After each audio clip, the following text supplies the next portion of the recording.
જય શ્રી કૃષ્ણ બેન. જય શ્રી કૃષ્ણ. ગોંડલ મસાલામાં લાઈવ મસાલા પીસાવા માટે તમે કેટલા સમયથી આવો છો? 4 વર્ષથી આવી છે. 4 વર્ષથી આવો છો અને અત્યારે તમે લેટ આવ્યા એનું કારણ શું? અમારે આજ મોડું થઈ ગયું એટલે અમે આવ્યા તો અમને અહીંયા અમને મરચું દળી આપ્યું બરાબર. અને અમે પહેલેથી અહીંથી દળાવી છે એટલે અમને આજ મરચું ફાવે છે.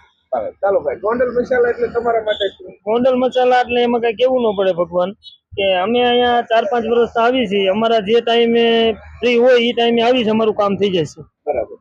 તમે બેન ક્યાંથી આવો છો? પાસોદરા. પાસોદરા. તમારું ગામ શું છે ભાઈ? લોન કોટડા. લોનકોટડા.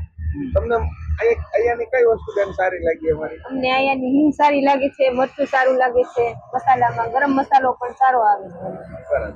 રાતે 10 વાગે અમે આ કસ્ટમરને મસાલા દળી આપ્યા છે સમયના અભાવને લીધે, પણ અમને ખુશી છે કે રાતે 10 વાગે પણ અમારે ત્યાં કસ્ટમર આવ્યા એનો ટાઈમ કાઢીને, એ બદલ થેન્ક યુ.